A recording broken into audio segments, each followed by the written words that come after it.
Welcome to this visit with Superintendent Dr. Jared Cleveland.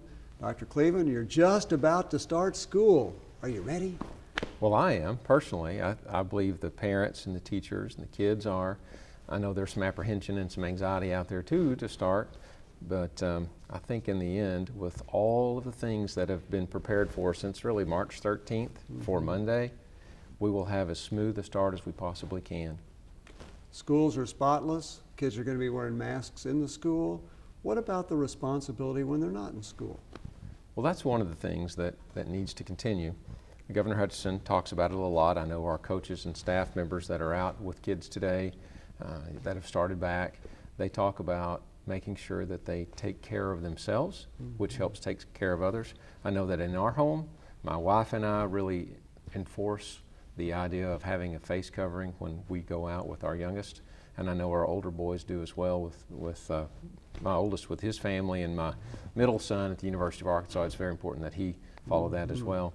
Personal responsibility goes a long way, because if I take care of myself, in essence, I'm taking care of you too, Mr. Schaefer. That's exactly right. Exactly how we want all our students to feel. Okay, right.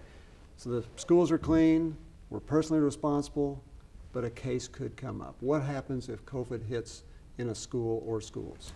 There are a couple of different ways to think about it. Let's think about it from a mom's or dad's perspective, and let's say their child or themselves have been somewhere where the Department of Health has called and said, look, you very likely could be a close contact, or you could be a positive. So that family will quarantine. What we're asking those families to do is to call our point of contact, which is Nurse Kathy Launder, complete a Google form that we'll have on our website that we'll push out to let them know, or to let us know who they are. And then at that point, and we keep all of that very private, at that point, if the child has been around any other children, we will look at probable close contacts, and we'll notify those families and ask those children to stay home and quarantine until the Department of Health calls them and either says you're cleared or you need to quarantine and get tested.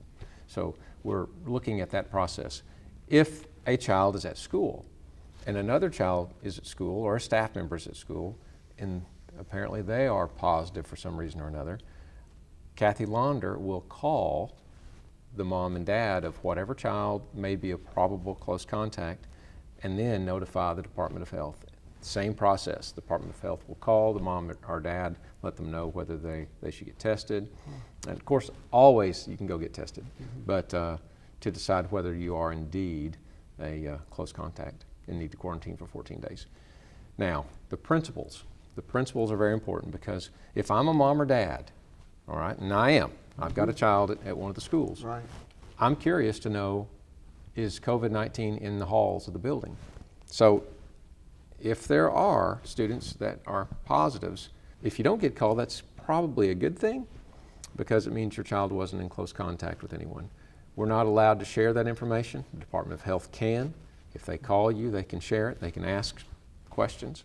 But the principal will send out information to the staff and to families about close contacts and if quarantines are taking place in the school. I think one of the things you emphasized is so important, confidentiality. This is all confidential. Yes, it has to be. We are following federal law. We're absolutely following Arkansas Department of Health guidelines, and everyone deserves to have their privacy protected.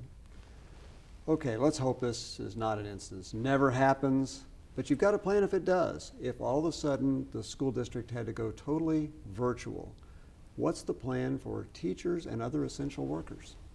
Well, first of all, let me thank all essential workers. We call our population of essential workers teachers in the school district, right. But essential workers could be police, fire, anybody else that are out there that are labeled essential. So thank you for the work you're doing in order to be essential. So thank you.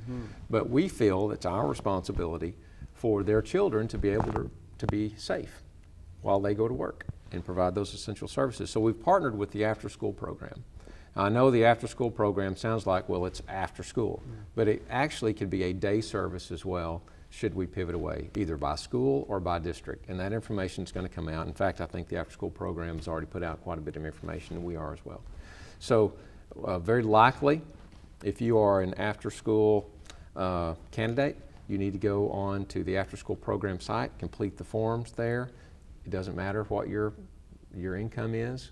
You can get a voucher from DHS that'll pay for that service, but we want to make sure that either our high schools or junior highs or even middle schools are populated with students of essential worker families, if they choose to have that kind of care. We just want to be there for them the way they are for us every day.